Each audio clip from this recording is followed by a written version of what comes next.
Hello there, Jets fans. Welcome to episode number 49 of the JetStream podcast. I am Travis Rubenik. Today is November 9th, and I'm here with Joe Clark and Neil Noonan, and we've already screwed this up once today, so...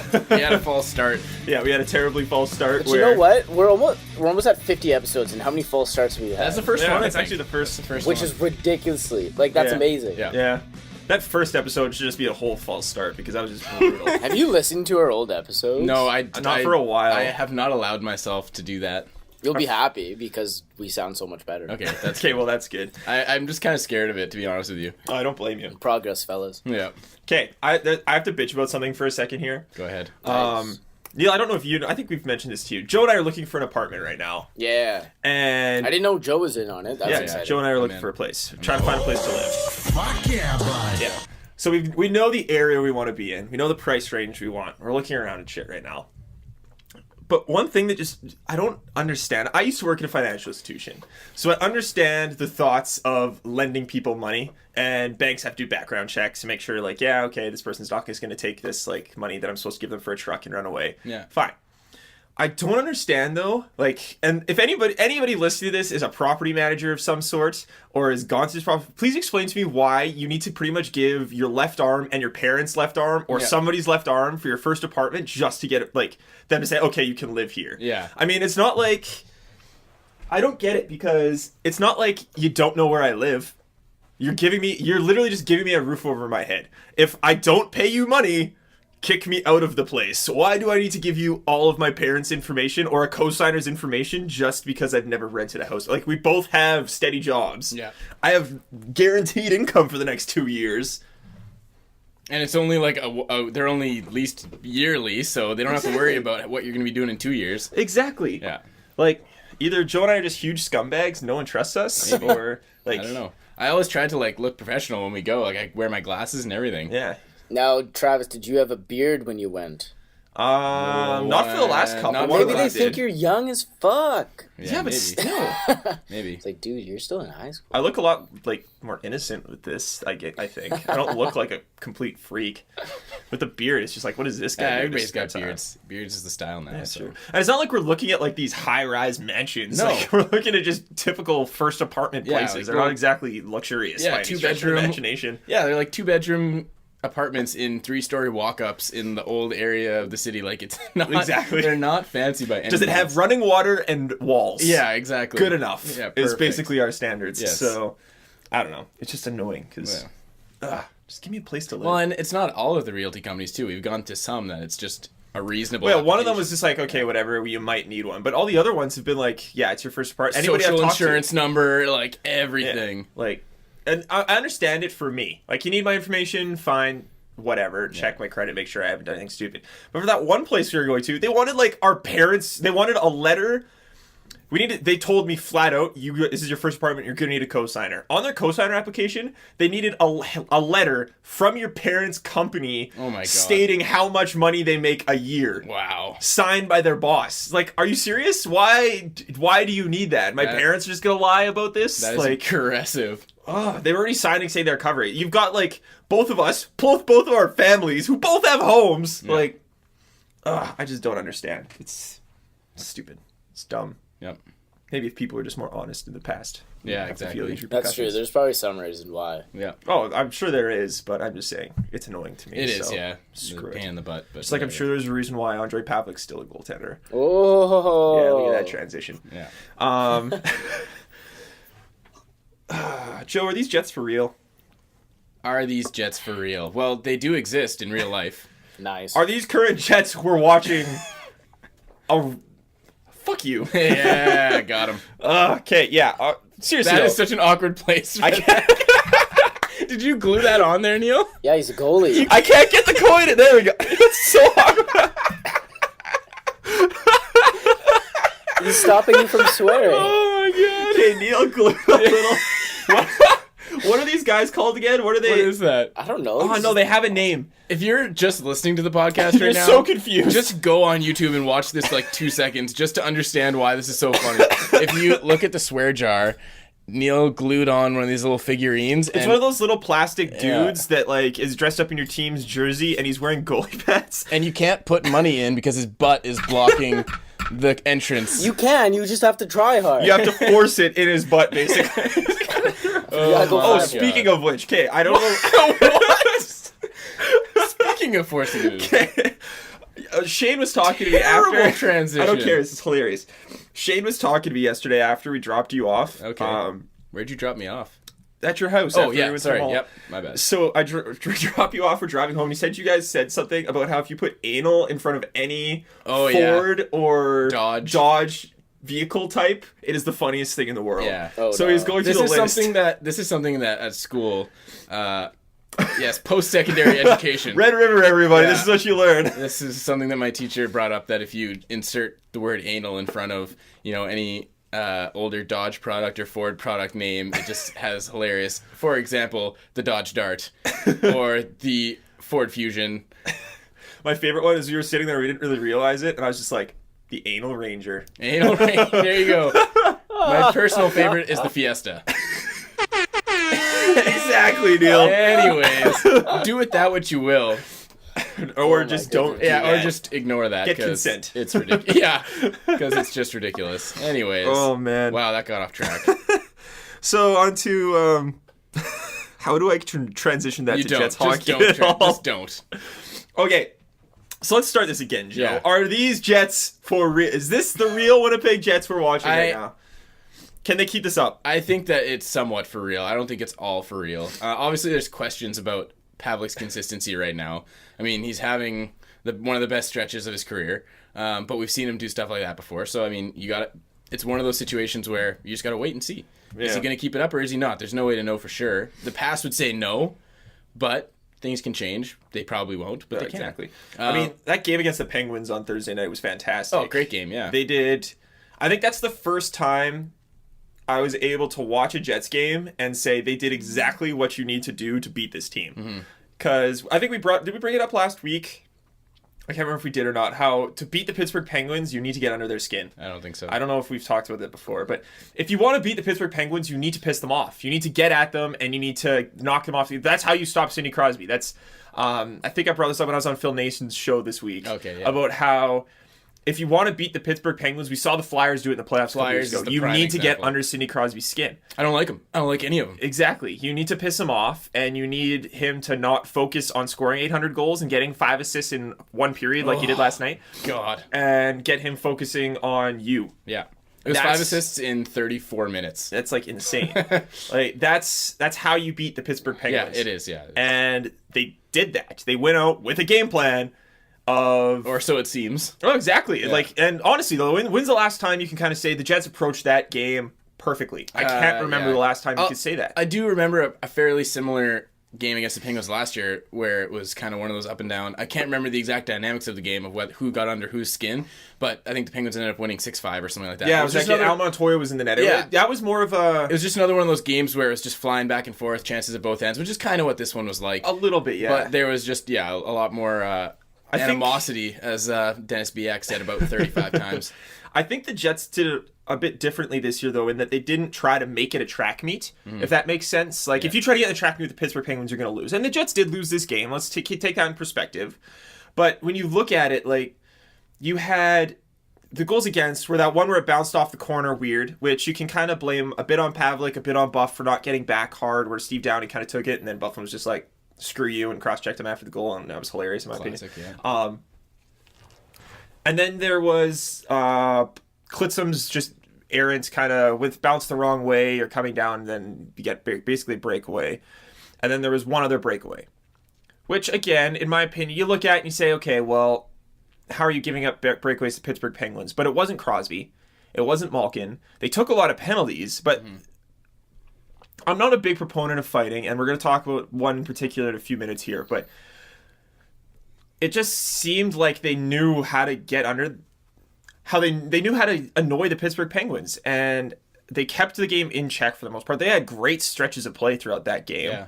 And both teams had. Yeah. And actually, I was driving on the day after in the car. I was listening to 1290 or whatever, and they had oh shit. Whoa, Joe. That's aggressive. Sorry, guys. They had a clip playing on 1290 of the post game interview from Crosby, and I think Crosby summed it up pretty well. He said, they took, I can't remember which period he said, but like he said, we controlled the first period, they controlled the second period, and the third period was anybody's game. Yeah. And it was one of those ones where everybody had chances, and it ended in the shootout, and that's just how it goes sometimes. But I think he kind of put that in perspective pretty well. It was a fairly even game overall. Totally. Now talking about the third period being anybody's game, I tweeted something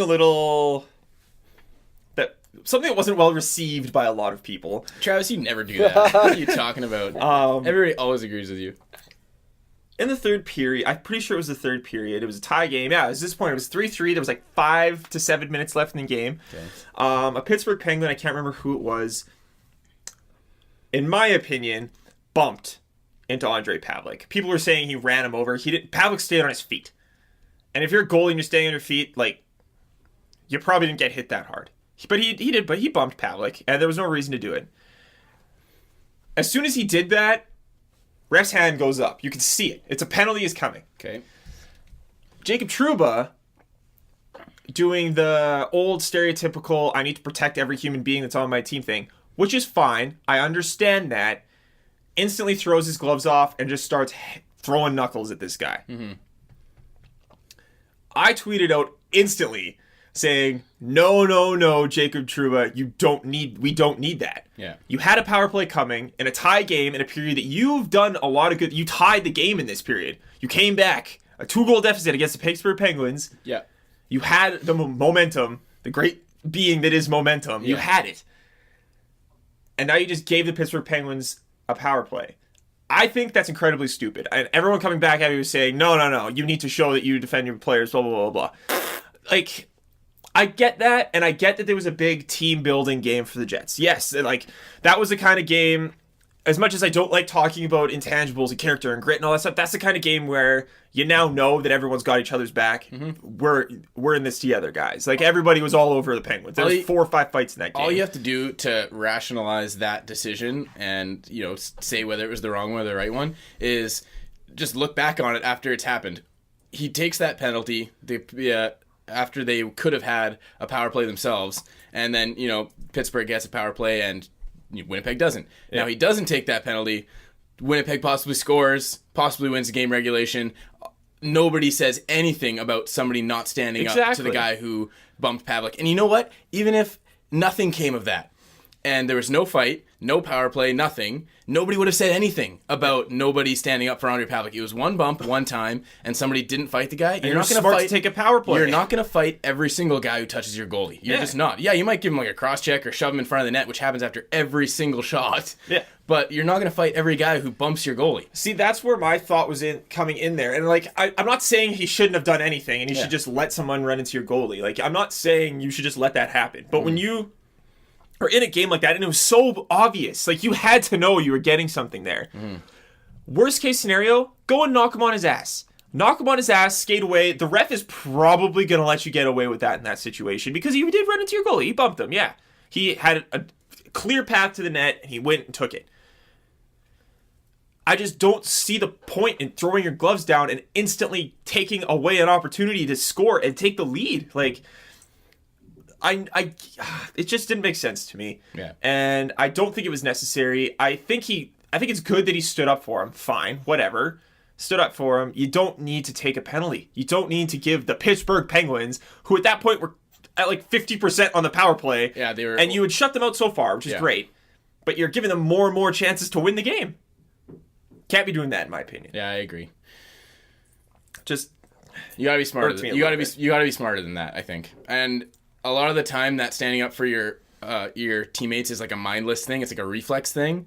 But the smart players, the great players, are the guys who think above that and think, what am I going to do to really help my team overall in this situation? And that's maybe this isn't the best time to get in a fight. The prime example, Thorburn dropped a mitts last night where it was going to be a Ladd and Little 2-on-1.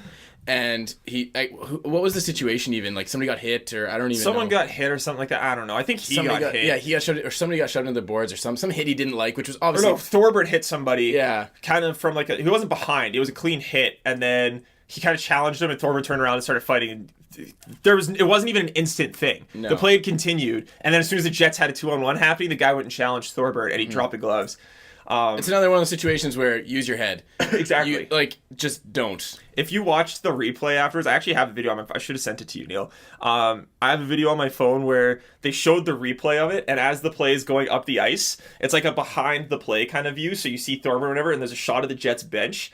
You see Evander Kane stand up and go watch the 2-on-1. A whistle blows, and his head turns around. He sees Thorburns fighting. Head goes in the air, and then you see a mouth. Fuck off! Yeah. It's so funny. Yeah. So Kane's boy right there. To anybody who wants to argue the other way, even the players don't like it. It was stupid. It's a time and place thing. Like, I'm not a big fan of fighting as it is. I understand it serves a purpose. The league's trying to get rid of it. It's very clear the league's trying to get rid of it. We talked about that last year. But yeah, like, I don't know. I think it was an emotionally driven, stupid play from Trouba's perspective on my part. And the same thing with Thorburn yesterday. Yep. Who, by the way, got his ass kicked in that fight. He never wins fights. He never wins fights. I think he was just probably tired of Wheeler taking all his taking all his and credit. actually doing okay in the fights that he gets into. Exactly. Man, if this kept up, how fun would it be in the city, though? It'd be great. I mean, I did another Pavlik goalie review thing, and he was legit. His rebounds have been a problem, as they always have been. His positioning's been better, though. A lot of the last year, for almost the entire season, there were things that Pavlik was doing that were directly causing the goals, despite even during his long stretches of great play. It was usually the goals that he was allowing was out of position, bad rebounds, and it was clear. Like, in the numbers, it was very, very clear that those were still the reasons causing goals. Not so much this year. It's all evened up right now. I think most goals have been... Every situation that's led to a goal has been pretty broken down evenly amongst the defense and Pavlik. And there haven't been nearly as many, which is making this job also a little more difficult because I need to work a lot harder to find content. Yeah. But also a lot easier because I don't need to break down 1,000 goals to decide which ones to put in. Fair enough. Although next week, I don't know what I'm going to do because Hutchinson's played one game since my last Hutch post and he got a shutout. So I don't know what I'm going to do. But I guess we'll figure it out. That's one thing. I was talking to Lawless yesterday, actually, over Twitter. I know. Oh my goodness. You guys are boys now. He even mentioned, and I do agree with him, Hutch needs to play more. Pavlik's going to get exhausted if they keep, whether it's his performance that drops off or him just getting straight up gassed from playing a million games a year. Hutch needs to start playing more if the Jets want to keep winning. That's not even a knock against Pavlik, in my opinion. That's just logic. You cannot play him consistently like this. He needs a break. Yeah, I agree. So get it going. But yeah, like how much fun would this be? That'd be awesome. I mean, the city would blow up. Yeah, especially just a playoff game would just be nuts. So, yeah, exactly. I mean, crazy. We've already seen it. It gets pretty crazy near the end of the season when the Jets have a fighting chance of making it. Yeah. So, who knows? So I have one more thing I want to talk about here, and then we're going to actually get Garret Hohl on, and we're going to talk about some prospects for a little bit. What we were going to talk about first, though, we're going to take a look at the standings here. Okay. Neil, do you want to pull up one of the standings pictures we got up here? Sure, which conference, bro? Your choice. We'll start with either one. And I want to ask you, Joe. Oh, perfect. Hey, look at that. Looking at the East right now. On that list, it's still, in my opinion, it's still pretty early. I mean, most teams have played about 14, 13 games. A couple teams are up in the 16s. So anywhere between 16 and 13 games for the most part, except for Florida, who's played 12. I'm going to ask you, Joe, starting with this in the East, who near the top do you think is most likely to fall apart? Let's take a little bit of a look here and see who do you think is kind of... let's go this way. Who are the teams that the Buffalo Sabres and the Carolina Hurricanes should be looking at right now and saying, hey, take this really good player. We're going to try to get your first-round draft pick now before you fall apart and think you still got a chance and give us another shot at the McDavid So the guys in the top 8 there. As far as who I think out of those 8 will make it, I think Pittsburgh, Tampa, Montreal, Detroit, Boston, probably Philadelphia are going to be in there. New York, I know I chose them to finish in the playoffs. The Islanders? There's always a chance. Yeah, sorry, the Islanders. There's always a chance that they can fall out. I had them, I think, in the 8th spot anyways. And then, so New York and Ottawa are kind of the 2 that I could see possibly falling out of there. I would have to go with one of those 2. Okay. Let's see if this changes your mind at all. You know what PDO is, right? Yes, I do. For those of you who don't know, it's a combination of save percentage, shooting percentage. Teams with a high PDO tend to regress, except for the really stupid good teams like the Penguins or even the Ducks. They just keep shooting at unbelievable rates. And teams with low PDOs tend to rise back up because it usually means they're having a bad string of luck. teams with really low PDOs right now include the New York Islanders. Sweet. So they're getting some iffy luck, and I think a lot of that might have to be Halak has played to start the year. I don't think I've gotten Chad Johnson might steal that starting role. I don't think I've gotten to watch a single Islanders game. So I watched a couple. The team looks good, but like Halak gets beat blocker side so far this year more than Pavlik does, which is unbelievable. That's too bad. It's a crying shame. So yeah, the Islanders are definitely a low PDO team, and they're still in 5th right now, or 5th in the conference. I mean, that good for them. 2nd in their division, I think. But, yeah. So they could still. I don't know. I think the Islanders are legit. Teams that I think are going to drop out, partially because of their PDO, partially because I'm still not convinced that they're getting what they're going to keep getting. The Ottawa Senators are one. Mm-hmm. I think they're going to fall off. Montreal doesn't necessarily have a high PDO right now. They're around the middle range, but something about them. I think they're going to make the playoffs still. I think they're going to drop a bit though. But other than that, I think things are kind of where they're at. I think the Bruins are going to be... They're not going to be as good as they have been throughout the year. I think they're going to finish better than 7th, though. Because they've got injury issues right now, do they not? Yeah. I don't know. There's something about the Bruins. They just don't seem like that force anymore. Like, I think they're finishing maybe 3rd in their division. They're not the invincible Bruins that they were. Oh, no, definitely not. I still think they're better than 7th in the East. Charlotte, yeah. But again, keep in mind, this is... conference standings, the way they make playoffs are they're in their division now, right? In the wild card. Very true. I mean, if Ottawa can keep going, they can give them a push. Like right now, you got Tampa, Montreal, and Detroit all ahead of Boston. I love Detroit. Love that. So if that stays the same, Boston's fighting for a wild card spot. I love seeing Detroit up there. That's awesome. I feel so bad for the Columbus Blue Jackets. Me too. So. Oh my goodness. So many injuries. They've lost 8 games in a row. Oh, that's brutal. Poor guys. This is disgusting. Super low PDO. Neil, do you want to throw the Western Conference up here? Because this is where things get really interesting. All right. Because right now we've got Calgary, Vancouver, the Jets. They're all in that top 8 right now. Yeah. Teams like Chicago, Minnesota. Chicago. The Stars are struggling to start the year. They've lost 7 in a row. Chicago, a bunch of peasants. Yeah, like... So again, if you look at the high PDO teams right now, Calgary's a high PDO team. Dallas lost 7 in a row. Nashville's a high PDO team. Like, you've got... This is not at all what people were looking at so far. If anybody's end of the season Western Conference looked like this, I think everybody would have said they were on crack. Exactly. Not maybe Anaheim at number 1. I'd buy. Everything else is a little bit weird. See, even Anaheim at number 1, like that surprises me. Well, I didn't think they'd be that good. I think they'd be good. Yeah, they were first last year. Yeah, but I thought they were going to drop off. I'm surprised St. Louis isn't higher. This just shows how good the goddamn West is. Oh, yeah, absolutely. One thing that I want to point out, though, the Jets, I think we could say, like, they're playing some of the best hockey we've seen them play in God knows how long. Yep. They aren't getting scored on. They're just doing things right now. They're still in 6th. Mm-hmm. They're 7-1-2 in their last 10 games. They're still in 6th in the West. Yeah. So that means they're going to keep this going for the most part. Doing great. If they want to keep doing it. And I don't know if they can keep going at this pace. Chicago's had unbelievably low shooting percentages, and has Chicago allowed the least amount of goals so far? Yeah, they have. Least amount of goals against in this conference. Yep. By a wide margin. By a decent amount, yeah. And, yeah, like, I don't know. I think Dallas should turn it around. They just aren't playing well now as a whole. Colorado. Travis probably feels like a genius. I do. Oh, I feel very good about this. The whole analytics community. And then I remember that I picked Edmonton to make the playoffs. Yeah, and then you're like, So you're par for the course right now. I'm looking pretty stupid on that one right now. But they're a super low PDO team. That's hilarious. We'll see how Taylor Hall coming back might help. It's still early.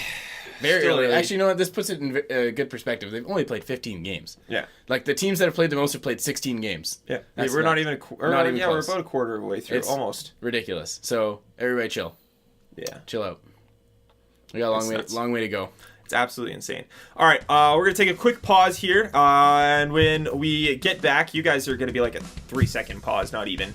When we do get back, we're going to have Garret Hohl with us, and we're going to talk about some Jets prospects. We've got a few other things to cover still, a little bit of Tinder talk, actually. Joe's great team still, a little performance-enhancing drug usage. Spelling bee, we've learned some things this week. Joe's going to drop some knowledge on us. Wow. But yeah, we will be right back.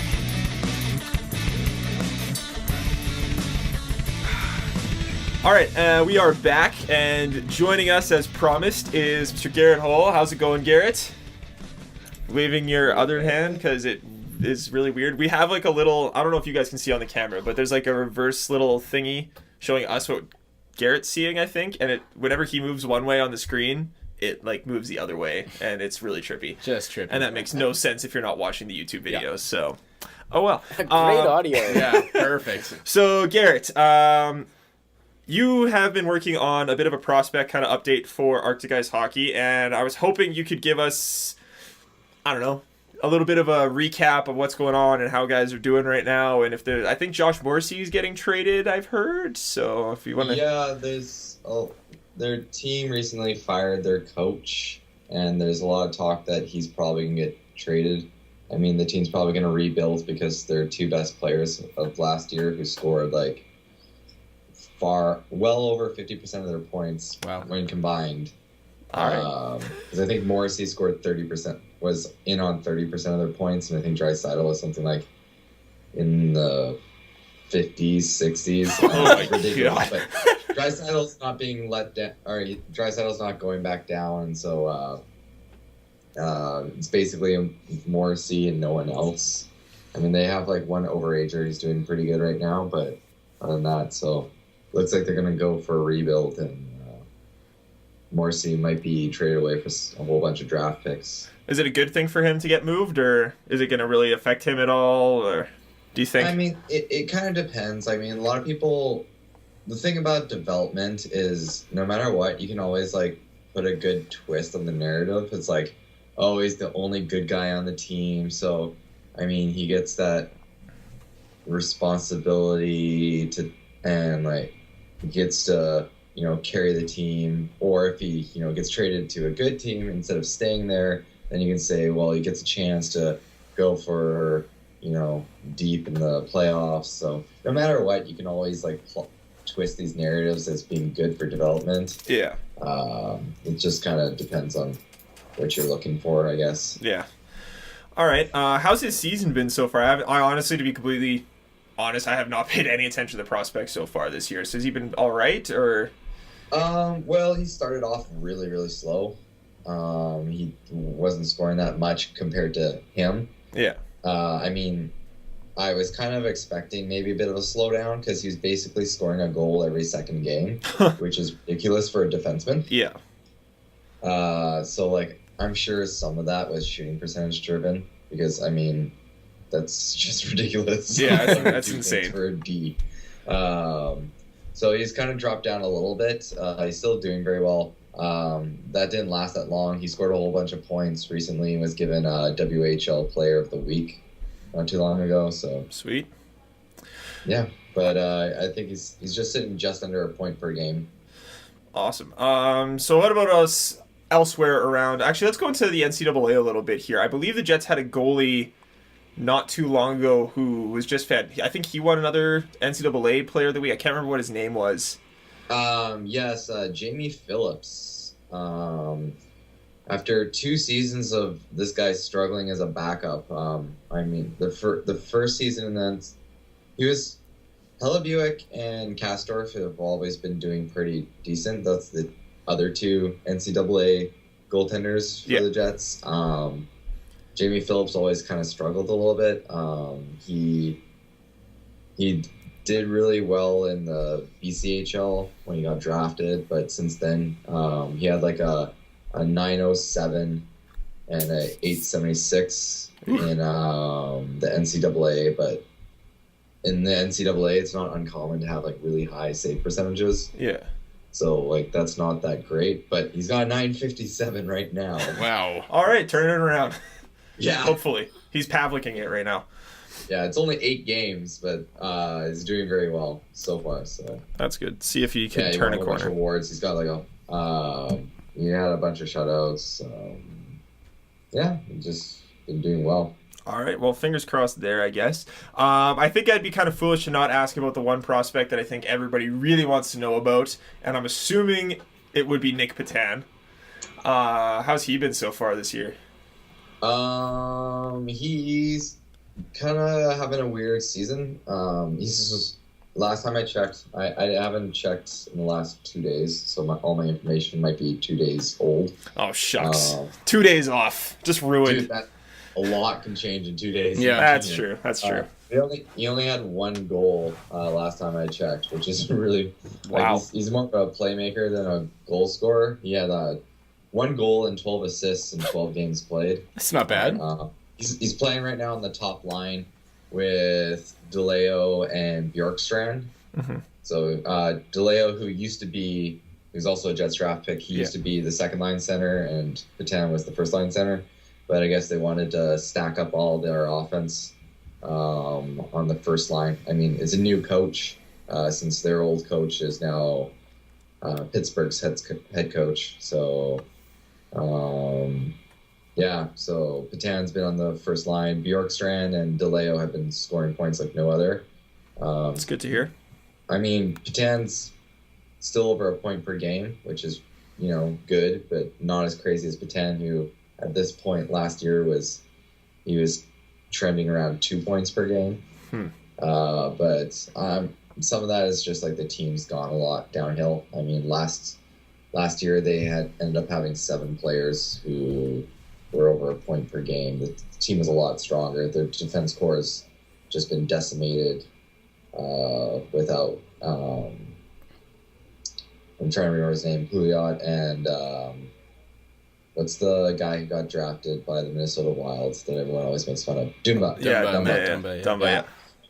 Yeah, so their defense score has gone downhill a lot, but I don't know if you guys know, but there's one of my friends, Josh Wiesbach, he tracks estimated Fenwick using in the first 2 periods shot differentials. Okay. And ever since Patan's gone back to them, it's been going up like crazy. And as a first line center, Patan's probably got a huge role to play with that. So all right. That's at least promising. So it's pretty much expected that Patan and Morrissey and they're going to be on Team Canada's World Junior team, right? Like they're pretty. They'll both be returning on the World Junior team. They're both playing for the Subway Super Series. They'll both be representing WHL for the Subway Super Series, and they should be, unless they do something really wrong, should be almost guaranteed a spot for the World Juniors this year. It's very, very rare that Team Canada doesn't say okay to a returning player. So yeah, and it would be some pretty serious red flags. Comrie will likely. The 3 favorites probably would be Comrie. Tristan Jerry, who's also a WHL goaltender. He's a prospect for Pittsburgh Penguins, and Zach Bukali, who's a Montreal prospect and the goaltender for Nick Ehlers.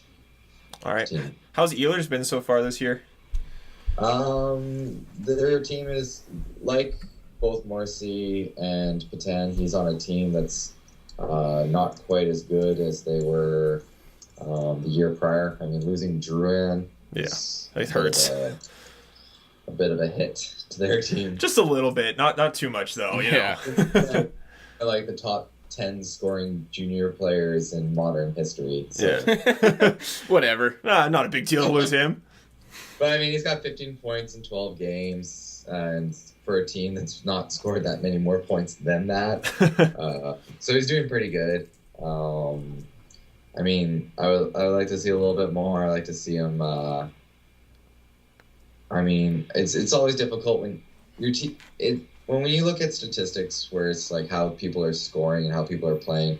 You always have to take an idea that no player can really do it on its own. Yeah. But when you're an NHL player playing against like a lot of 16 and 17-year-olds, like if these guys are pushing for roster spots, you hope for them to really start. Carry as much as they can and look like they don't belong there. All three, Patan, Morrissey, and Ehlers are doing very well. I would like to see them do a little bit better. And I mean, I think all 3 of them kind of started off slower, so I think they are starting to do that. All right. Okay. Is there anybody else who's kind of stood out to you so far this year, or kind of made you take a second look when you were looking at all this stuff, or? I have a list here. I can just quickly go through them. Yeah, go ahead. Just like a 2-second summary on each one. All right. Well, there's Jimmy Lodge. He was like an over point per game scorer who I've always kind of watched a lot because the guy has a lot of skill. I mean, he scored similarly. Wow. Garret had a late night last night, folks, so give him a break. For those who don't know, I bartend, and then after I bartended, I had a little bit of a late night even after that. So Garret knows how to do it. Yeah, but anyways, so Lodge scored basically in the OHL on his draft, similar to Burmistrov, but then the next year he just tanked. He is having a bit of a comeback. He's right now the leading goal scorer for the Saginaw Spirit, so that's good because the Jets, they like their high-end prospects have a lot of top six potential, but not too many of their later prospects have top six potential. There's basically DeLeo and Lodge. Okay. So I mean, aiming for those guys to do well, the skilled players, it's always nice to see.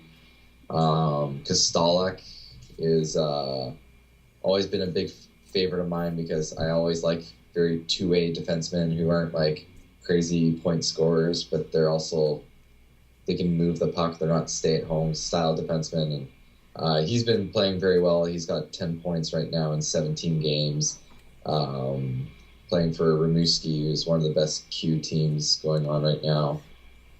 But the guy that's really impressed me, though, this year in junior, the two guys that really impressed me are both Bloomqvist and DeLeo. All right. The tallest player and the shortest player that we have. Both of them are doing well over a point per game. They're both in the 1.2 regions, which is, I mean, it's great for a player like DeLeo, who's a late round draft pick. And it's great for a guy like Bloomqvist that we've gotten pretty much for free as a UFA. Sweet. And then the NCAA, the big guy that I'd probably say has been impressive is the one we've already gone over, Phillips, with his .957 save percentage. Kopp's been a bit of a letdown. Well, I don't want to say letdown because it's not like he's playing bad, but he's right now suffering a bit of a scoring drought. He's scoring at half the pace that he was the year prior, and it looks like the 2014 first round draft pick Larkin is getting a lot of his ice time. Yeah. So that's probably why some of his point production's gone down a bit. I mean, Kopp's always been known more of a two-way player than a scorer anyways. And Larkin is a top 10 draft pick, so that's why he's been getting all that ice time. And I don't know. There's CJ Franklin scored pretty well. He's an older player like Ustaski and Franklin were both drafted last year by the Jets, but they're both guys who were eligible to be drafted for the previous two drafts before that. So you have to kind of keep that in context. But Franklin's been scoring at about just under a point per game, which is pretty nice for, I think he's a 5th round draft pick. So I'll take it. Those are all the guys that have been doing pretty well. You notice I didn't really mention anyone on the Ice Caps because the Ice Caps have been pretty terrible. Yeah. Well, they relied pretty heavily on their older guys last year anyways. So, and I mean, when you lose Lowry and I don't know. We'll see how the Ice Caps kind of turn. How's Hellebuyck's been playing with the Ice Caps so far, hasn't he? Yeah, he's actually playing right now as we speak.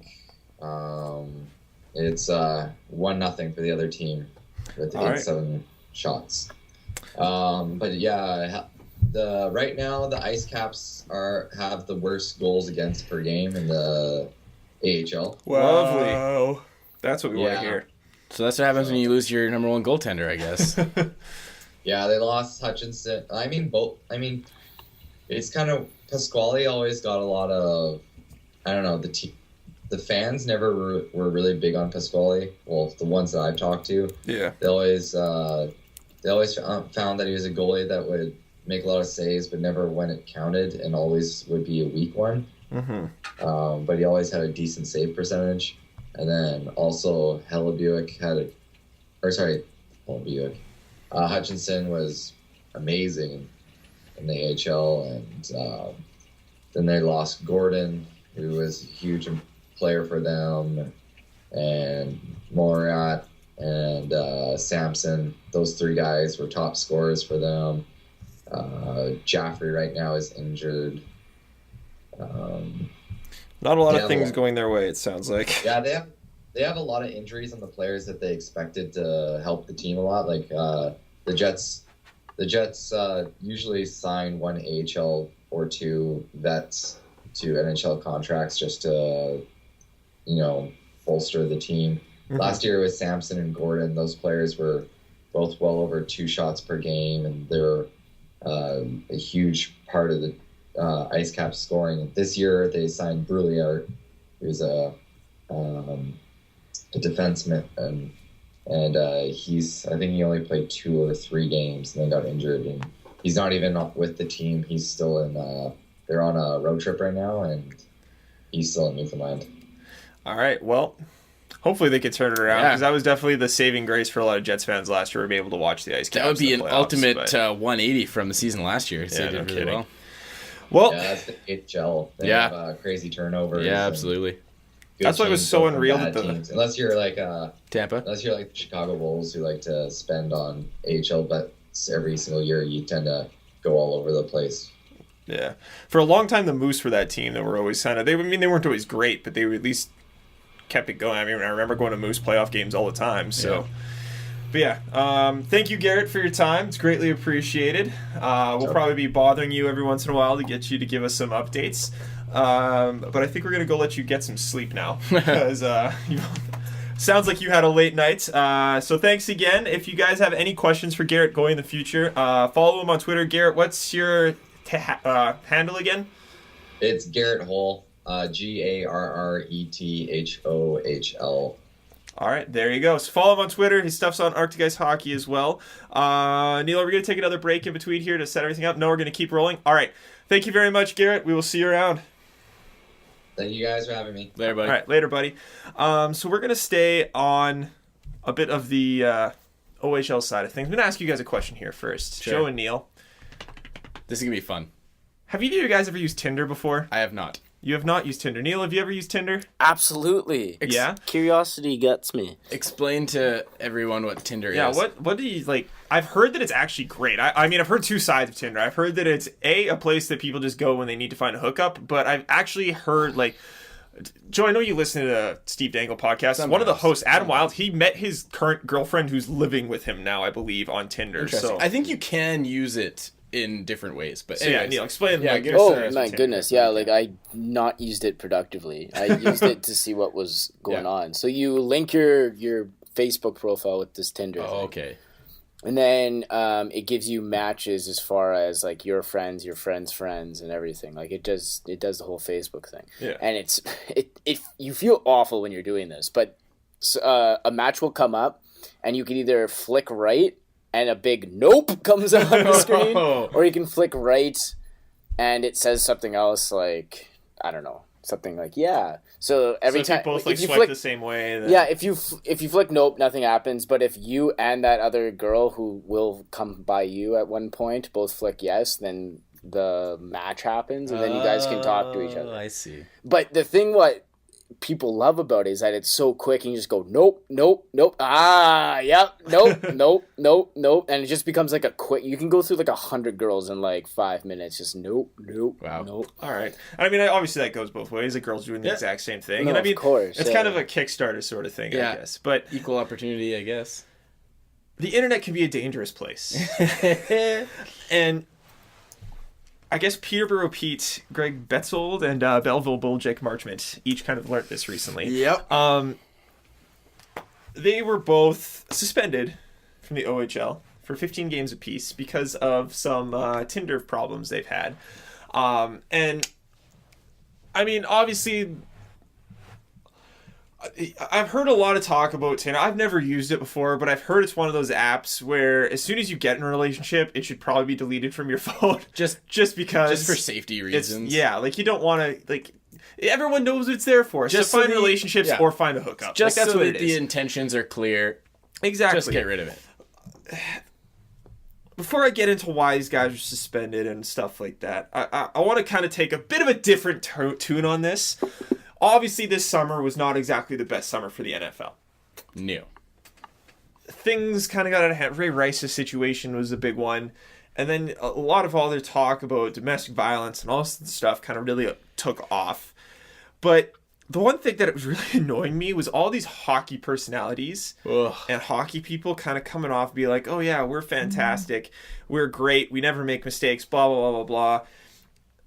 Hockey players aren't as squeaky clean as people think. No. We saw it on Michael Del Zotto last week. That was just kind of funny. It was funny, but also like he was like harassing this chick. That was like, harassment. It's not cool. Yeah. And these two guys, who I believe are both 19 years old, were both caught publicly, or actually exposed publicly for being complete assholes on Tinder. Yeah. And saying very derogatory things. They take it too far. And I'm just going to read really quickly what these guys said. Neil, I don't know if you've got a better picture of it here. Okay, here we go. If you're watching on YouTube... Boom! Yes, I do. Yeah. Okay, so one of them was having this conversation, and these girls, or this girl, or whoever it is, I don't have the whole story. I just know what I know from hearing it and reading this briefly. Can't remember the entire thing. But they basically said no. And there is the chance these girls are being complete dicks beforehand.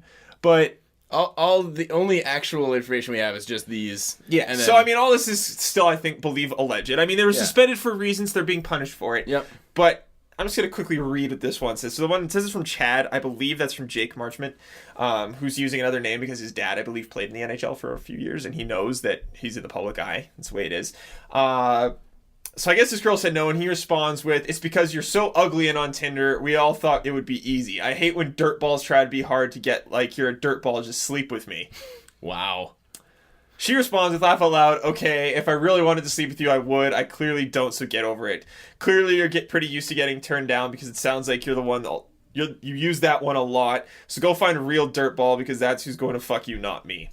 Oh, and those are words I'm not putting in for a swear jar for that. And he responds with, "Babe, I play in the O and got drafted in the NHL. Yeah, I get turned down so much. Lols, you ugly cunt." Lols with a Z. Like, I don't care. Again, I was listening. Steve Daniels' podcast talked about this too. If you respond so terribly to getting turned down, there is something wrong with you. I'm sorry. Like, you've got ego issues or something. Like, something's wrong if you get turned down, you go so violently back at somebody. Like, I get that you get pissed, and yeah, guys talk shit if you get turned down. Yeah, you try to make yourself feel better with your boys. But, like, this shit's not necessary. No. And then this Greg one, he said, "Trust me, I know what kind of girl you are." The girl responds, "Oh yeah, and what's that? Because I'm pretty sure you don't."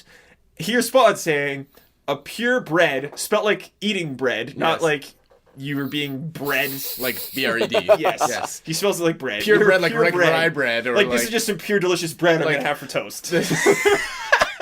Multigrain. This is a multigrain toast right here. Oh my god, He says, "You're a purebred, dumb, stupid cunt." Nice, that's really good. And then she gets all defensive, blah, blah, blah, blah, and talk about how proud he is. And then he says something about taking a dick for a living. You sound insane. Yes. Pretty much. And when Travis was telling me about this before we did it on the podcast, as soon as he said what the words were that these guys said, I'm like, whoa. I'm like not a PR expert or anything. But if you're going to say these things to somebody, say it to their face. Yeah. And then that way they don't have proof that you said it. Like, at least it's a he said, she said thing, not in friggin' with your name and Facebook profile attached to it. Why would you ever think that's a good idea? Again, not saying this is right. This is a stupid thing. Like, I think a lot of this has come out recently. Like, have you guys seen that cat call video? No.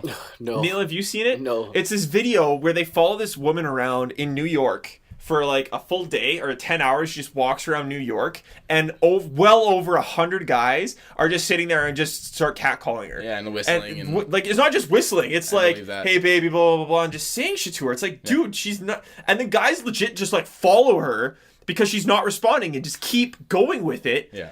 And, like, I don't know if it's because I've talked to people on Twitter that I don't know. They're hockey personalities that have, like, just exposed me to, like, how shitty this stuff is. But they're like full Instagram accounts. Have you seen the By Philippe Instagram profile? I don't have Instagram, so I don't know. It is quite literally an Instagram profile set up for girls sending in these screenshots of guys just verbally attacking them on Tinder.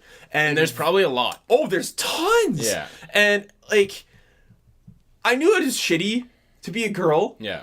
for that kind of stuff, but I didn't know it was to that extreme. Oh, I've had like friends of mine who are girls that say like it's sometimes like in the summer when it's nice out and you want to like go for a run, they don't because they know that they're going to be getting whistled at and catcalled or whatever just because they're wearing athletic clothing that might be slightly form fitting or what have you. like And they like will specifically not go for a run or do something outside that they know they're going to be seen because And they don't want to harassed. be and harassed because they've been whether it be guys in cars or trucks like slowing down and following them on the side of the Yeah, road or like- stuff like that, and it's just like no, it's ridiculous. it's like stupid. There's no reason why that should ever happen. Like, I don't have sisters, but both of you guys have sisters. Yeah. And just the thought of, like, could you imagine if that was your sister? I have this well, shit? that's Like, happened to my sister. like- Well, one of my sisters, she's very strong, independent. Well, they both are very strong and independent, but one of them is like she will kick your ass if you say something to her. So like nobody messes with her, and if somebody messes with her, she'll punch you in the face. But my other sister is she's she's an independent, strong person, but she's not quite as direct. Yeah. And she's had these things happen to her where she's outside and guys will slow down in trucks and say things to her and whatever, and she's not the kind of person who's going to get in your face about it normally. Yeah. And it's concerning. It's like happened like a block from my house, and it's not like I live in a sketchy area. Yeah. I just don't get why it just seems like, I don't know. It seems like it's getting worse, and I'm not sure if that's because now it's all It's available. easy Yeah, for people to for see sure. and expose people, but like I've seen people like in high school and stuff, like we both coach basketball, Neil. I think we've heard like there's locker talk, and I'm not saying that's right, but that's one thing. But when it starts getting like so directly to a person's face Yeah. or to someone's phone and people just don't leave, I've seen girls in high school before because I follow some of our basketball players just to, won't lie, to keep track of what the hell they're doing on the weekends at times on Twitter, and I see them like retweeting stuff that their friends have been exposed on Twitter for DMing girls and just not leaving them alone, and I think it's funny, and yeah, it points because it's your buddy getting exposed, it's kind of funny, but at the same time it's like You're harassing this person. you're getting older. Like if this, could you imagine when employers Google things? Yeah. Well, and look at Yeah, what happens when you're just these guys aren't even in the NHL yet. Yeah, they got Exactly. drafted. They're like 18, 19 years old. They've been drafted, but I've never heard of either of these guys. They're probably pretty low draft picks. So these guys aren't necessarily super in the public eye, but look Yeah. how much this has exploded. And these are just two guys who got caught. Yeah, exactly. I think it's kind of foolish to think that a lot of their teammates probably aren't doing this as well. Mm. And these are guys that probably are going to need to find... Like, I know guys who've played in the WHL, CHL. They don't all make it. Most of them need to find jobs. And if the first thing employer Googles and finds this, Yeah, good luck. how are you going to turn that around and be like, oh, yeah, I was kidding? Yeah. It's like, it doesn't look like you're kidding, buddy. Like, no. Good luck. like this is put on like CBC and Sportsnet. These guys are teenagers, and for the strange thing is like not all guys grow out of this. Like I No. get that when you're in high school you say a bunch of stupid stuff and you think, oh whatever, I know my best. And Like, trying to fit in and everything. like it just Yeah. the internet can be dangerous, man. Yeah. It And can. Very I'm not saying that, and yeah, you're gonna get caught and screwing you over. Girls face this all the time, and that's gotta suck. Yeah. So, just be a nice guy. Think twice, guys. Just Like, be nice. is it really that bad that you got turned down? Yeah, exactly. Like, what if you did that at a bar? Yeah, exactly. Well, and you know what? They never would because these guys don't have the people who say this kind of stuff on the internet don't have the balls to say to somebody to their face. yeah. Like, So that would never happen at a bar. God, like, could you imagine though? Like, you go and try to buy a girl a drink at the bar, and she's like, "No," and you're just like, "Oh yeah, well you're a cunt. Yeah, exactly. You're Like gonna that. get punched in the face." Oh yeah. Like, If it's- not by the girl, then by somebody who's by and heard you. And it's just Exactly. like, you don't say that. I don't know. I would honestly, I would hope you would get punched in the face. Yeah, I for would that. hope so too. Did you? Speaking of videos to watch, did you guys see the video of these guys? They did a social experiment. I think it was in like Halifax or something at a bus stop, and it was right after. I don't know if I brought it up on the podcast before. And it was right after the whole, right after the incident in Ottawa. Oh yeah, yeah. Did I talk about it on the podcast? We talked about this where the before. guy got punched in the face Yeah, for and then being there's racist. yeah. Like I feel like there are people out there who will stand and be like, seriously, shut your mouth. That's not cool. Yeah. But yeah, I don't know. Just it Anyways, annoys me. another example stupid on of Tinder. why NHL people need to get off their high horse. Exactly. Nobody's Like, perfect. Stop pretending like the NHL is squeaky clean, because it's not. Because it's really not. Speaking of not being squeaky clean, Carter Ashton was suspended for 20 games. The unsqueakiest. The unsqueakiest. Yes. Although, apparently what happened with him, for those of you who don't know, Carter Ashton's a prospect for the Leafs. So that's how this is somewhat important to me in a way. He was suspended for 20 games for breaking the performance-enhancing drug policy. Apparently, his story, I don't know if it's true or what the real spin on it is. He took an inhaler, and he was probably having an asthma attack, and in the inhaler was a steroid that apparently helps burn off fat and stuff like that, which could be an advantage. It helps open up your airways, and that's why apparently this isn't the first time it's happened or something like that. I don't know the whole deal. Okay. But kind of what I want to go off of that is how prevalent do you think PED use in the NHL is? Because they don't test very much. I am never gonna ever think that any professional sport, no matter how big it is, so like you can go to the biggest of, NFL or NBA, which are huge, all the way down to stuff like cycling or speed walking or whatever. Like they use performance enhancing drugs. Everybody does. There will be somebody. Doesn't who does. matter. I don't want to say everybody does, but well, every sport has it. Doesn't matter. At the highest level of whatever sport you're talking about, there will be people who are. Everybody's always trying to get an edge. Yeah, that's what it is, and there's going to be dishonest people, and unfortunately, it kind of takes away from it for all the people who do an honest job and try and do it naturally. But that's just how it's going to be. It's everywhere. Oh yeah, there's no doubt in my mind. And again, that's another one of those things where hockey fans are just like, oh yeah, you never heard about this in the NHL. They hardly ever test. It's because they don't test. I think it was Gary Lawless when asked about this on Lawless and Order. I could be wrong. Maybe it was somebody else. But anyways, I think it was him too. Yeah, I think it was. He was asked by Biek about the situation, and Lawless said, "You know what? I know how often the NHL tests. It's not that often. And they have the green light to test whenever they want. Yeah. They should be testing more. They should be testing all the time. Yeah. And just because you don't test a lot and then you have, a pretty good track record of your league not using performance-enhancing drugs doesn't mean people aren't using it. Exactly. There's been people... I think it's pretty well known that a lot of NHL players do cocaine. And I think it's pretty well known that no matter what your regulations are, people are going to find a way to get around it. Yeah. That's happened in the Olympics with sprinting all the time. They had their scheduled drug tests all this time, and then people knew how long they had to stop before they got tested before it would be out of their system, and then that way everybody could use performance-enhancing drugs. And as long as they all stopped 2 months before, no problem. We'd all pass the test, but we'd all be jacked. Exactly. And so it's just, I think it's pretty widespread. I don't think it's... Honestly, I don't think it's guys like Sidney Crosby and stuff and Jonathan Tate. I don't think they're the ones doing it. I think for the most part, it's those goons who need to win and be big, strong guys to make teams.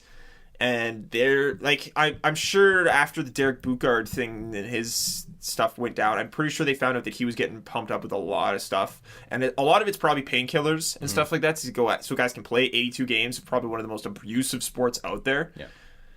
But it's happening. And you never know. Happening. There's tons of stories, and obviously, it's like a he said, she said kind of thing.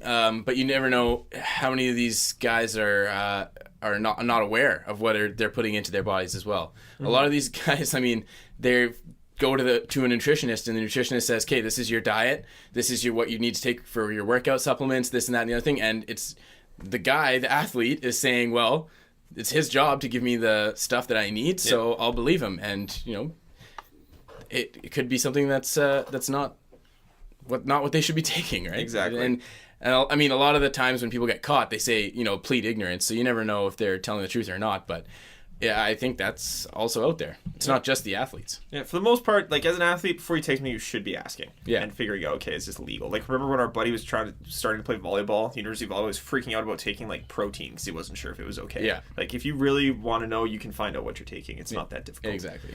Just ask somebody who is not involved. Exactly. Yeah. Let's get to Joe's great team of the week. Okay. Do we have the... Oh, yeah, we do. We got music. Okay, good. There you go. Joe's great team of the week. So Joe's great team of the week for this week, St. Louis Blues. Now, the Blues, and more specifically, just Vladimir Tarasenko. Unbelievable. So their streak was finally ended on Saturday by Nashville. Nashville beat them 2-1. But before that, from the 25th of October to November 6th, they had 7 games in that stretch, and they won every single one. And Vladimir Tarasenko had 8 goals in those games. Not to mention, they're not just goals. they're not just goals. I know all of them count the same. Whether it's a slam dunk or a layup, it's all the same. But Vladimir Tarasenko had 2 strong candidates for goal of the year for the whole NHL in like 2 days. in like literally less than a week. And so do you have that picture there? Oh, yeah. Neil? See if we can get this one up. But anyways, he's got unreal hands. And you can look up both of those goals. One of them was against Nashville. I can't remember who the other one was against. Do you remember? Detroit, I believe. Detroit, Chicago? I don't know. Anyways, it was unbelievable. He had 2 unreal. Just Google Vladimir. If it's your favorite team, you should be happy that we're not just exposing you for how badly he just dangled. Yeah, just Vladimir Tarasenko dangles on and search like the most recent results because he had a couple unbelievable ones. Yeah, he's had an unreal stretch. Yeah, oh yeah, there we go. So if you can't read that, I don't know if that's Their in the way. hands, they're quite exquisite. So yes, his hands, they're quite exquisite. I don't know if anybody's a Seinfeld fan, then that's funny, but if not, then you don't know what's going on. That's one of my favorite episodes. Yeah, it's a great episode. But yeah, and so just to keep going on this, in those 8 goals in 7 games, one of them was a hat trick and 2 game-winning goals in that stretch. So St. Louis Blues is the team of the week, and a subcategory to that, Vladimir Tarasenko is great player of the week. We'll email the trophy to Vladimir. Yeah, exactly. Yeah, he can it just around. keep it for himself if he wants. He's in the Jets division, and that sucks. Yeah, it does suck. Ugh, damn it. He's going to dance around Mark Stewart so hard. Okay. Moving on from Joe's great team of the week. There's one more discussion I want to get to before we get into the spelling bee and what we've learned this week. NHL COO John Collins has let this kind of leak out that I believe, and it's kind of been talked about a bit more, it's the next 2-3 years we're looking at this. Advertisements on NHL jerseys. This is gonna go nuts. See, I can only imagine what the kind of responses are coming from this. people don't like it, and that's fair. And I think that's because the first time they hear ads on NHL jerseys, they go, Neil, I sent you a picture of this. They instantly start thinking of the European leagues and stuff like that. That is where amazing. I don't know who you are because I see Sunny Trailers and Audis and Toyo Tires and like, could you imagine like home hardware logos all over the place? I absolutely love the like rectangular ads on the pads. Yeah. That's just perfect. See, I think that's like Nokia on the helmets. Discover. That's like, counterproductive to me because none of it is good advertising because there's too much to look at. exactly. Very busy. My response to that: when's the last time you looked at a CFL jersey? I don't know, a week ago. Yeah, not even. I watched a game yesterday at the gym. There are stitched advertisements on CFL. Yeah, jerseys. I like that. Exactly. Like, that's okay. Like they've kept it classy. Mm-hmm. There's a patch on each shoulder, like right above, right Reebok here. and something else. Like I think right now for the Bombers, it's Investors Group. Yeah. And what's on the other side? I don't know. But before it used to be. Is it Rona maybe? Yeah, it's Rona. It used to be Rona in Canada. It's. Yeah. It's simple. It's there. You actually pay more to get them stitched on because it's authentic. So double dip in there for the league. But I understand people's fear that it's going to turn into this. I honestly don't think they're going to let it get to that point. I don't think so either. Yeah. And I think that's the reasonable way to go about it because people still have to buy these things. And I don't think people are going to buy them if they look like that. I want one of those. At some point, I'm going to Europe in my life and I'm going to buy a ridiculously advertised covered KHL jersey or something. Yeah. Or Swedish Elite League. The thing is, though, the KHL, they're not even that bad. No, they aren't. Let's be honest here. And I think another reason people instantly start hating this is because for some reason hockey fans just like hate soccer. And they think of the EPL leagues where it's like you don't have a logo, you don't have a crest on the chest, and people in the NHL love that crest on your chest, and that's what you're playing for. That's why it's not such a big deal to me because I'm so used to the EPL. Like I followed the EPL for years, and I'm just so used to every team just has a big sponsor on their chest, and then their team crest is over the heart like how it normally is, and that's just how it is, and it doesn't bother me, and I mean, some of them look stupid, some of them are funny, some of them are just whatever. It's nothing, in my opinion. I don't think that they're not going to take the crest away. They're not going to take that logo from the front of a jersey. They're not going to do that because that's what a hockey jersey in the NHL looks like. Yeah, it's got the chest, it's got the ones in the shoulders. Where I think they're going to put them is possibly same spot as the CFL. Yeah, right above. Like it's going to happen. If this NHL has had a COO come and say it's going to happen, it's going to happen. Get used to it. The NHL is a friggin' business. Okay, exactly. Advertising gets money. It doesn't matter. They're gonna do it. Accept it. Like fight, bitching and crying about it's not going to change anything. No. I get people are going to be upset about it because they don't want it to be like that, But you're fine. still gonna buy the jersey. If you want it to have, if you're that against it, buy a jersey soon and just hold on to it forever. Yep. Then you'll have a nice, clean, whatever jersey. It's probably gonna have like Mark Stewart on the back, so it sucks to be you. Yeah. Get a Vander Kane; he'll be around for a while. But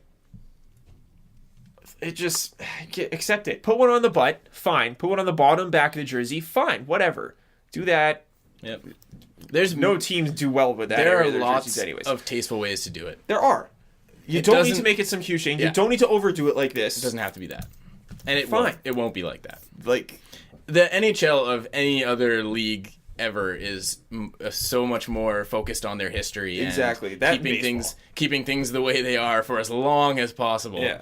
That I don't think they'll let it get to this point. I mean, honestly, throwing a logo on a jersey is probably going to make the league a lot of money. And if it can prevent a lockout, fine. Yes. Great. Make more money, spread it amongst everybody, and there you go. So for a little bit of fun here, I'm going to ask you guys, let's say the teams get to pick their spot, like who they throw on. Oh my god, I love this. Who do you think would be on the Jets jerseys? If they got to pick... Are we thinking like brand matching as far as like in the city, where do you see it? What do you see a lot of advertising? Because I already know exactly what I think could be on there. That'll just be hilarious and gross and scary. I know Boston Pizza is really heavily involved with the Jets. They love that. But, I mean, Boston Pizza is also Canada. Yeah, Boston Pizza is also Canada-wide, so who knows? Yeah. MTS, Free Press, they're big sponsors. I could definitely see Free Press getting in on that. Yeah. Yo, find us. Oh, no. Just a creepy... Oh, the they had his creepy face guy's with the mustache. on the jersey. Oh, yeah. Oh, best Could sleep you centers. imagine? He's gonna be coming in. He'll be coming in from the side, like he does on the advertisements on the boards, where it's just his face sideways. Like you'll find us with his creepy mustache. If you've ever been to the Iceplex, look along the boards. You'll see that creepy face. Literally, this side. Yo, and find us. It's not even like he's on a slight angle like this. He's literally like, "You'll find us." Yeah, it's with his so creepy mustache, and you're like, "That is the most terrifying advertisement I've ever seen." It's in my about life. as creepy as these Joe pictures. Oh yeah. Okay. I gotta tell this story. Okay. It is actually impossible for Joe to take a spontaneous picture, or for someone to take a spontaneous picture of Joe without him looking like a complete freak and just scary. Joe takes a lot of early morning fishing pictures when he catches fish. And our friend Shane has this weird thing with just zooming in on Joe's face. And screenshotting it. All look so creepy. Neil, I'm going to show you a few of Just these. keep in mind that in all of these pictures, I'm holding a fish in my hand. Not all of them. Some of them it's early morning, just got turned around. Oh my god, they're so scary. The other day, our friend in Texas, we were going to go for breakfast, and I just woken up, and I looked at my phone, I opened the message, and just a Joe face was there, because it was the last thing he sent me. It was so scary. Just not what you want to wake up to at all. Oh no, it was terrifying. Oh, nice. They get better. They get like better. A dead soul. That's just terrifying. I tweeted one out the other day saying this is what nightmares are making of. Yeah. This is the picture I sent out on the JetStream account. Nice. That one I wasn't holding a fit. That one I was pretty... That one you're just scared. And then this is one that you took of us last week when we were recording. And that was just immensely zoomed in. I cried for about 5 minutes after I saw this. Because I've got like a crazy double chin. Durr. Yeah. Oh, just that face and you'll find us. You know what's funny is that from the regular angle of that picture, those are ridiculous. The regular angle of that Sit here picture, and look at you, I Joe. look totally normal. This is weird. I don't want to look at myself. This is gonna look at you. Close that. Oh, it's so creepy. If you want me to tweet you this picture, tweet at us at JetStreamPod, and I will send you one of these pictures. Just brutal. We should have a contest. We're eventually getting clothing made. If you want one of these pictures, I'll send you one of these creepy Joe pictures. Whoever makes the best meme out of one of these pictures, you will get some free JetStream clothing when it gets made. So tweet at us. We'll send this out and just go crazy with them. I want to be crying looking at these pictures. And I promise, Joe, I won't put them all over the internet and on Instagram and everywhere. I won't let anybody see That'll these. never It happen. won't be the background of the TV for like a full episode one time or something like that. So please, if you want to participate in this competition, let us know and just go ham. There's a lot of easy meme generators. I want to see good ones made, please. You can make a meme in 2 seconds these days. Oh yeah, it could be excellent. But yeah, so like I don't know. What do you think the I'm sure Dufresne will try to get in Best there. Sleep Centers. Oh yeah, is Best Sleep Center. Yeah, I could see the Free Press, Best Sleep Centers. Maybe Rona. They're pretty heavy in the Lay's. I know that Lay's is an official sponsor. What about local? Like what local ones would be good? I was just gonna say Old Dutch. Maybe. Is that a Winnipeg? But I know that I don't know. Frito-Lay, they actually have like on the back of their trucks It's like official sponsor of Yeah, the Winnipeg I've Jets. seen that. So Yeah. they're probably going to be around, most likely. What would be a good local one though? Like what small business would just River have? City Sports. Maybe River Sports. City. They'd be a good one. Boone Burger. Have you had Boone Burger? Yeah. Oh it's my God. incredible. I've So only good. ever had Unburger. I've never had Boone Burger. Boone Burger is like actually vegan. It's Oh. not like Unburger where it's like, hey, it's really healthy, but it's really just burgers. They're just really fancy burgers. Yeah. Isn't it New Burger too? Yeah, now it's New Burger. There's someone ever since, because this is happening in the NBA too. It's actually part of the TV deal. Yeah. So people kind of like on your side where it doesn't have to be a bad thing. So these went above and beyond. This is a Bulls and Red Cross mix, I guess. Are they big advertisers for the Bulls, or is it just No, but they're just trying to mix kind of what's it called? Air Jordan, obviously, with the Charlotte Bobcats. When it does come up, and it's not. Yeah, I mean, there's a lot of ways you could do it tastefully, I think. And I mean, you already have logos from whoever designs jerseys on there. So it's just a matter of doing it tastefully, and I think people will be fine with it. Like, get used to it. It's going to happen. And at one point, it's just going to be natural. It's going to be what you come to expect. Yeah. So once Neil gets those up, we'll kind of show I some can't NBA fucking change concepts it. that I are can't on do there. it. And my phone's going to die. All right, well, there you go. Never mind. So what do you guys want to do first? Spelling bee or things we learned this week? Spelling bee. I want to be challenged. All right. All right, Let's spelling rock bee this, time. Okay, so on Saturday night, Alex Daylock is the backup goalie for the San Jose Sharks. Don't start guessing because that's not who it is. That's way too easy. Yeah, he had one of his biggest saves of the night against the Dallas Stars. The puck kind of dribbled out into the opposite side of the crease from where he was, and Dallas Stars player went to try and knock it in the net. He flew across the crease and made a sweet pad save, so that was nice. The save was on one Colton Sevier of the Dallas Stars.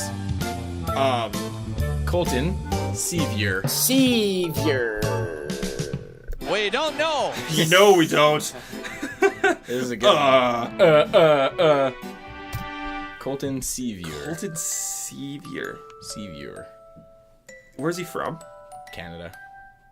Every time. Damn it. All right, Colton Sevier. Sevier. That was fast. Colton. Okay. Sevier. Sevier. All right. Colton Sevier. Okay. C. Colton. Colton. Okay. Sevier. Sevior. That was pretty close. You missed one. The dreaded silent letter. It's We suck. We're idiots. Colton is Colton. If the silent letter is like an H, like in my No. name, that's gonna be ridiculous. Sevier, no. It's Sevier. Sevior. Colton Sevier. Fun fact about Colton Sevier. It was called up from He's got a the stupid last name. That's fun. from the Texas Stars, which is Dallas's AHL affiliate, to join the Dallas Stars when Rich Peverly had his incident there. He had his first NHL goal in his season debut with Dallas on December 14th, 2013 against, who do you think? Winnipeg Jets. Andre Pavlik of the Of Winnipeg course. Jets. How very interesting. That is. That's all you need to know about that. All right. Well, thanks. Thanks for making that determination for us all. Maybe Yeah. I wanted to know more. Nope. Nothing thanks, else to Joe. know. No, literally, Cool it's story, actually bro. kind of funny if you go to his Wikipedia page and like all the other pages that when you Google his name, there's like no other information. I've never seen less information on a player. It was literally like he's a Canadian-born professional ice hockey player for the Dallas Stars. Career was called up, scored his first goal against Andre Pavlik. That's it. There's well. like one paragraph. It's really not that impressive. No, it's not.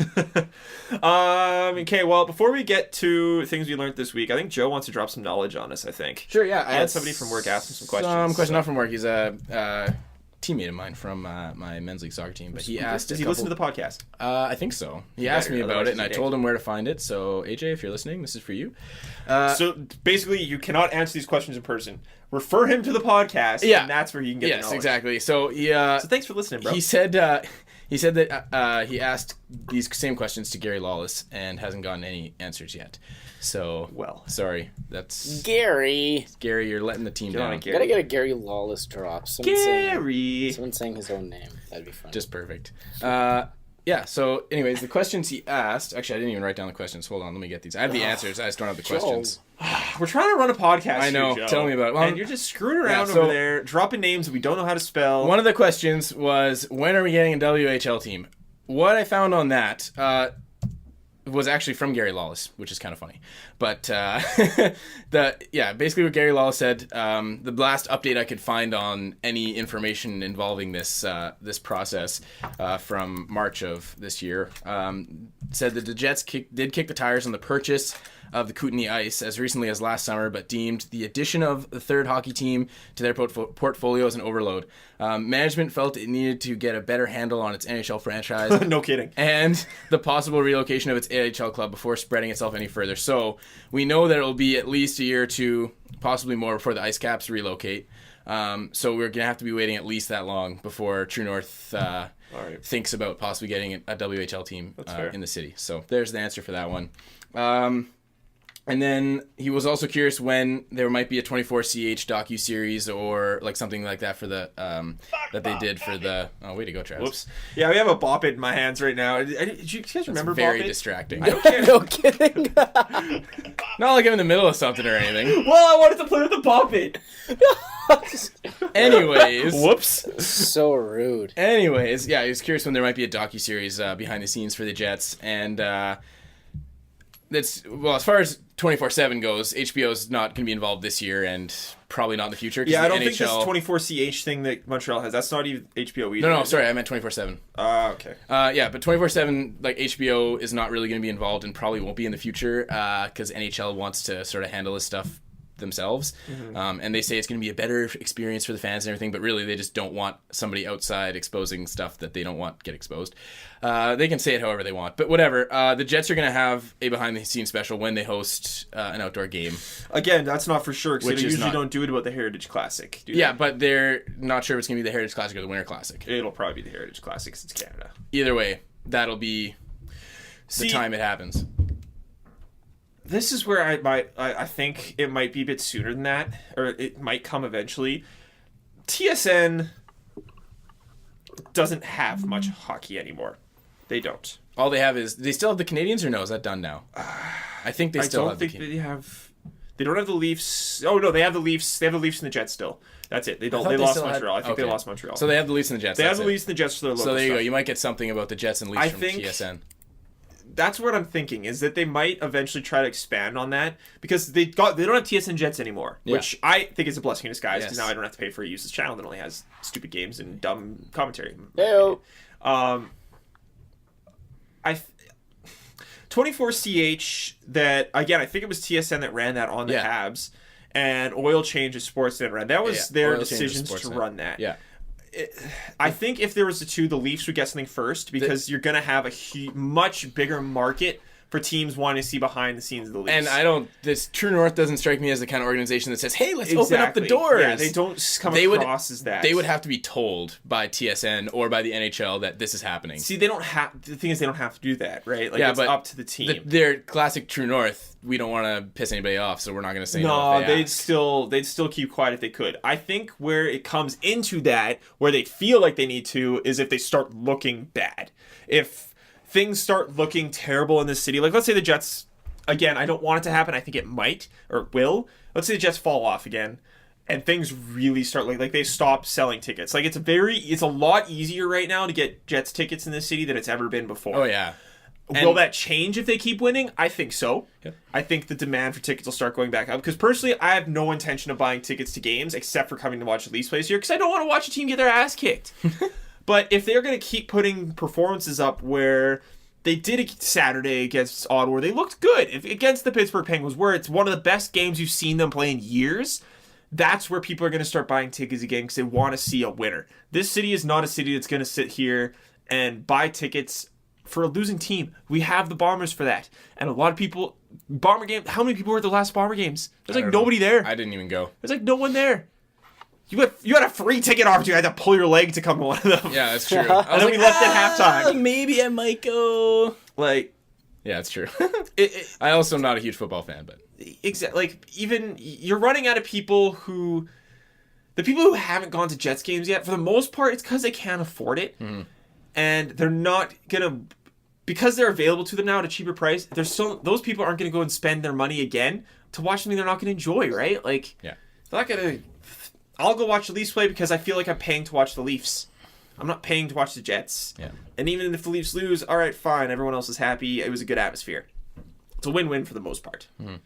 They're the NHL in September, I think it was, announced their plans for what they're going to do for this year for their coverage of the Winter Classic and everything. And apparently it's going to be a lot more in depth. There's going to be like a YouTube series as well for some more behind the scenes stuff that you might not get with watching it on TV, because they say, you know, they're going to try and have a storyline and everything for the TV series just to kind of make it flow, and then anything that doesn't fit in with that, they're just going to put into YouTube and say, so you can see this kind of stuff. So there might be more and more coverage coming. So who knows, maybe by the time the Jets have that game in 2016, there might be something for the Heritage Classic, something like that. But we're going to be waiting a couple years anyways. Yeah. Oh, yeah. It's not coming anytime soon. Yeah. Like, you've got to be able to convince True North first of all to open their doors, like you said, and then have an opportunity. Like, the only time the NHL can say this, you're doing this, is if it's something for the Heritage Classic. Yeah. You can't force a team to open their doors and have a behind-the-scenes thing. Yeah, especially for just no reason. But yeah, if it's for the if it's a short-term thing for a couple weeks, fine, deal with it. Like a 24/7 something. Yeah. But yeah, like, I think one thing the NHL really needs to do is be able to. They have to start marketing themselves better. They have to. They have to start marketing their personalities and things like that. They have to stop being so afraid of it. That's why the NBA does so well. That's why the NFL is such a beast. Like, if you think about the concept of football, and I know you believe this, football's a fucking boring game to watch a lot of the time. I hate it's a lot of wasted time on the clock. There's not a lot going on, but it's because of their analyzing and their breaking down and everything else that goes on in the NFL brand that it does so well. Yeah. It's like, that's just the way it is, because the game itself can be incredibly boring to watch. Yep. So, can you imagine if you didn't know much about football and there was no commentary, just watching it? Like tennis, for example, there was that time that the commentary cut out during one of the tournaments, and even if you don't know anything about tennis, you can watch a tennis game without any commentary and be like, "Whoa, that was sick." Good luck watching a football game with no commentary if you don't know anything and you're not there. In my opinion, football would be nothing if it wasn't for stuff like fantasy football. Yeah. Like, the NFL owes whoever invented fantasy football huge, in my opinion. Yeah. Like, because that's a huge reason as to why I started watching NFL in the first place. I think it was you, and we were in, like, Neil, I think it was you in, like, junior high or high school. It's like, yeah, I'm going to put a fantasy football thing together. I was like, all right. And then I started watching football again. It does, yeah. It catches your attention. It makes very it worth easily. it, in my opinion.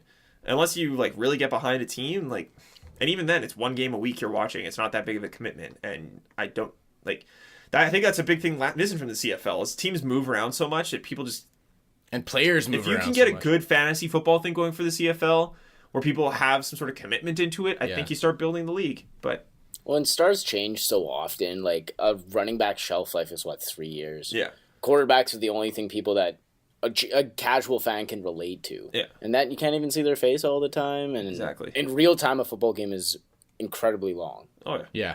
It's like 3.5 hours, and there's only a play every minute and a half. And I heard somewhere there's only, like, actually 12 minutes of actual play in an NFL game because of how much clock is time running around. That's crazy. And not to mention the sprinting. 5 hours of pregame and 5 hours of postgame. Exactly. If you're really into it, you can spend a whole day and not even blink. Like, it's easy. But exactly, that's just it. Yeah. All that pregame, all that postgame, all that stuff's done very well. Yep. Add in the extreme controversies of all these players beating their wives and stuff like that. That's publicity. Oh, yeah. And again, it's not good publicity, but it's publicity. And if a league can survive all of that, they're doing something right. And I think, I don't know, the NFL's just built up in such a good way that, well, for making money at least, that it's going to be hard for it to bring it down. The NHL needs to start focusing on stuff like that. And behind the scenes stuff is what they can do for it. Absolutely. Access. Get people to fall in love with your players. On a human level, yeah. Yeah. So, what did we learn this week, boys? Who are we starting with? I don't know. Do we have that monkey music for this? Because I loved that last time. Oh, yeah. I was going to grab it right now. Okay. Sweet. Let's start with you two, and then I'll go last. Okay, what I learned this week. I learned that Japan may have some future NHLers coming up. If you were alive in the hockey Twitter verse at all this week, you probably saw this retweeted somewhere by someone. If you follow me, you saw it. I retweeted it. It's a video compilation that came out on YouTube from an 11-year-old Japanese kid named Aito Iguchi. Nice pronunciation. Hey, thank you. That's why I do the spelling bee. That's Pronounce true. these things. Yeah, he came into the Canadian media at least and kind of blew everything up. Everybody was amazed with this kid, and it's unreal. I was at work and I'm pretty busy. I can't usually use my You phone. sit on your ass all day. Joe's mechanic. He doesn't do anything Yeah, all day. I He don't. takes your car and screws you over. Yeah, basically that's all I do. So I don't really have time to be on my phone. And Travis will attest to this. He'll text me something in the morning and I won't answer until 5:30. When we're looking for places, I'll send him like 7 different links for different apartments and be like, just respond and you have a chance. Yeah, and so, but I saw this video at lunch, retweeted it, and texted him right away saying, watch my last retweet right now. And he answered back right away, and he was like, fuck that kid. Yeah. I was pissed. 11 years old, and you know what? The kids that he was playing with, from the things that you saw, they were not bad themselves. weren't bad either. They were making some little tic-tac-toe passes, but this kid just had unreal, this is that hands picture all over again. Like, unreal hands, toe drags, and like, He was passing between his legs for fun. Yeah, like he was. Like he could have just sauced it over and he's like, I'm gonna between the legs. Yeah, and like just dirty toe drags and roofs, and like little kids, even when they have some dangles or something, they still have kind of an awkward shot. This kid was roofing it, like unreal. Like it's sort of akin to like those videos you saw of Jordan Eberle from when he was 10, 11, 12 years old doing unreal dangles. It was like that. So I don't know. Keep your eyes open. He's gonna get a call. 7 more years, we might be seeing Aito. Yeah, exactly. All right, Neil. What did you learn this week? I learned that Mark Stewart wants to bite somebody here. Oh, yes, I'm glad you brought this up. Oh my goodness. So when we do this segment, I just look at the top links of Reddit. And this one was right at the top. I can see if I can get the video up on the screen here. But it actually looks like he's taking a couple bites out of this guy. Yeah, What? Which surprisingly was not shown at all by the Winnipeg. I never We Love heard Mark Stewart anything media. about that. Yeah, exactly. I heard it because somebody or Kara does like a nightly wrap up every morning, and she just kind of shows links from around the league. And who was it against? What team were they playing? The Predators. The Predators. Yeah. Sorry, I'm trying to show this. It's a GIF, so that's why it's probably super tough. Yeah. If it gets up, it gets up. But yeah, like it's either him trying to take a bite or trying to kiss him, and it looks super funny. It's one of those simple things. He's in a scrum, and then he just like goes into this guy's neck. Oh, really? And just like you see his head move like he's taking a huge chomp, and then it comes apart. Pulls a Suarez. Yeah, pretty much. Yeah, I'll see if I can find a YouTube video of it and show you guys afterwards. Yeah. But this GIF isn't working. But Travis, what did you learn this week? I learned a few things. First one is David Leggio, I think is his name, Okay, I think I know who you're talking about. is a genius, and Okay. hockey doesn't like it. Okay. I'm sure, again, you've all heard of this. Oh, Okay, we got this the is video GIF here. Wow, it's super choppy. Yeah, there he is. Where? Oh, there he is. Yeah, right there. Maybe It looks like he maybe tried to sorry. kiss him. That's what it looks like to me. But they were in a scrum, which is what I don't understand. Where It he is. going? Here he is. He leans in. That looked like a It could have kiss. been on his ear, though. Or like a nice little nibble. Twice. I don't know. He goes back in. Like, what is he weird. doing? You gotta I want ask that that guy guy, to yeah. know. Ask He's that- right there. These ask two that guys guy. are right there. Those two guys are right on the glass. They would know. Look at all these smirking right there. If you're too. one of those two guys, get in touch. The two guys right at the glass there. Let us know. But yeah, go and just Google Mark Stewart biting predator, and it'll be on there. Okay. Oh yeah, Probably you a can't link to miss Reddit. it. It's right at the top of Google. Okay, But- anyways, oh my goodness. yeah. First thing I learned is David Leggio or Leggio or however he says his name is a genius and hockey doesn't like it. I'm sure you heard about this. In the AHL. Oh yes. Okay. Yeah. There it I is. did know about this. He plays for the, I think is it Bingham team? He plays for the Sound Tigers anyways. There's team was coming, guys are coming at him 2-on-0, and instead of facing the 2-on-0 opportunity, which is almost guaranteed to be a goal, he decides to turn around and just push the net off. Yeah. Genius, in my opinion. So it's an automatic penalty shot. He knew that. So he turns around, knocks the net off, and instantly he makes the sign for a penalty shot to prove that he isn't an idiot. He knows what's going on, and then he stopped the penalty shot. Done. There you Decent. go. Keep I've playing hockey. always thought why goalies don't do that more. Well, Because like I feel like that would be something. he found the loophole, so that's great. But now the AHL has cracked down super hard on it. They Yeah. can't do anything to him because when he did it was against rules. Now, if a goalie does that again, Bridgeport Sound Tigers. yes, Bridgeport, that's it. Game misconduct to the offending goalie. So he's out of the game. Holy sh- Wow. Penalty shot taken by anybody from the other team that was So, on the ice. yeah. So you can pick anybody you want on the ice, and the replacement goalie has to face that shot. So the guy's coming in, Fuck yeah, bud. cold, instantly faces a penalty shot, and the other goalie is kicked out of the game. You don't have another backup. So he probably should have saved that move for like the championship, or whatever, so that he could If it use it the happened, one yeah. time. But yeah, there you go. Solid. Wow. I think he's a genius, and I think it's stupid. I thought it was a great play. Like, Oh, yeah. Well, people are getting pissed off, saying, no, you're a smart guy. That's a smart that guy. was smart. I Props love that. for That is sure. hilarious. Round of applause. That's just, Yeah, job. my found a goodness. loophole. You're a genius. That's Well done. hilarious. And when someone makes a rule after you, Oh, yeah. you're just just like- it, man. yeah. That's amazing. Well, he cemented himself in hockey history now. Oh, yeah. He was that. No matter what he does the rest of his career, he's He was that that guy. Yeah. So He's that guy. that's awesome. Exactly. Good for him. So that's one thing. I learned a few things this week, and I have to get to all of them. Second of all, Neil, can you pull up that picture of Michael Layton's Oscar mask? Sure, yeah. This is Oscar mask. Michael Layton, ex-Philadelphia Flyer goaltender, who I believe brought them to the Stanley Cup Where Finals. is he now?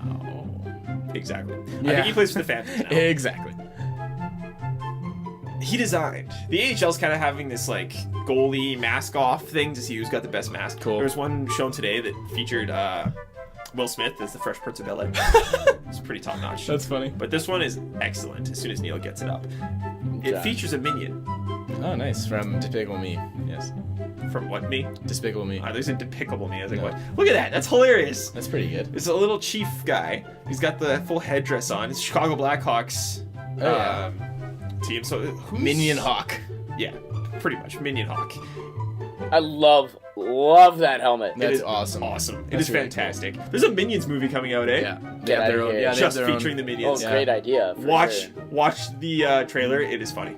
It is great. I'm actually going to watch that movie. Fuck yeah, bud. It's all about the Minions and their quest to find the most despicable master that they can try to follow. Yeah. Wow, It is count me in for hilarious. that. It's before. It takes place before Despicable Me. Yeah, Like it's BG before Group. yeah, before it grew. It is fantastic. So go watch that.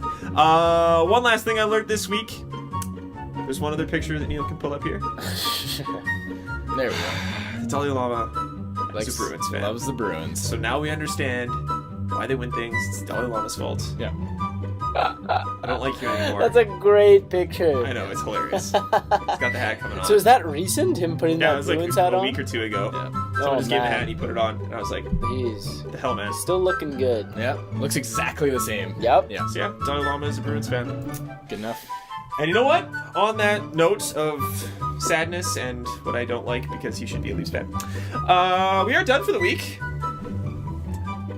So, one more request for all of you guys to go donate to my Movember page. I've slowly got this coming along. I know I look 12. I gotta shave off the beard part and just leave the mustache soon. It's starting to get to that point. Man, I forgot how crappy it is first growing a beard because my neck is so itchy all the time, and I go to scratch it and then it just burns because it is awful. I hate it. I can't say I know what you're going through. Yeah, you're gonna have beard It problems. is. Yeah. It is freaking awful. I hate Cool this story, right bro. now.